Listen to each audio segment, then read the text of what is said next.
നീ മുടക്കുകയാണെങ്കിലേ നോക്കി മുടക്കിക്കൊണ്ടു. നമ്മളെ നാട്ടിലേ എന്റെ കല്യാണം ശരിയായതേ എനിക്ക് വലിയ കിട്ടലാട്ടോ. അങ്ങനെ പറഞ്ഞു. ഈ നാട്ടിലത്തെ നമ്പർ 1 കല്യാണം മുടക്കലാണോല് കൊമ്പങ്കാട്ട് കോയം അട്ടക്കാട്ട് വീരാണ്. അനക്ക് ഇനി സംശയം ഉണ്ടെന്നുണ്ടെങ്കിലേ അന്നോൽക്ക് അറിയില്ലല്ലോ, ഇജ്ജ് പോയിട്ട് എന്റെ കല്യാണം തന്നെ അന്വേഷിച്ചു നോക്ക്. അപ്പൊ മുടക്കി കജ്ജിക്കേട് തരുമല്ലേ. തന്നെ അങ്ങനെയാണെങ്കിൽ ഇച്ചൊന്ന് കാണണല്ലോ. ഇച്ചു കിട്ടുവോ? അതൊന്നും പറയാൻ പറ്റൂല. പിന്നെ നമ്മളെ പിലാച്ചൂട്ടില് യൂസഫാക്കന്റെ മോനല്ലേ, ഓനെന്താ പാട്?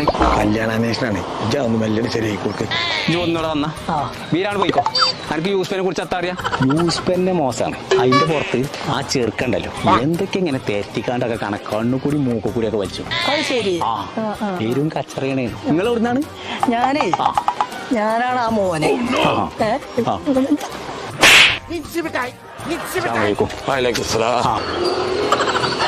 ഓൻ പോയോ? എന്റെ ഒരു പല്ലട കൊയിഞ്ഞാടി ഉണ്ട്. അജ് വരുമ്പോഴത്തോണ്ടു ഇനി വരുന്ന കല്യാണമൊക്കെ ഇജ്ജ് മുടക്കിക്കോ. അത് ഞാൻ കുറച്ച് ദിവസം ലീവാ. ജീവൻ ഉണ്ടെങ്കിൽ അയാൾ കല്യാണം മുടക്കൂല.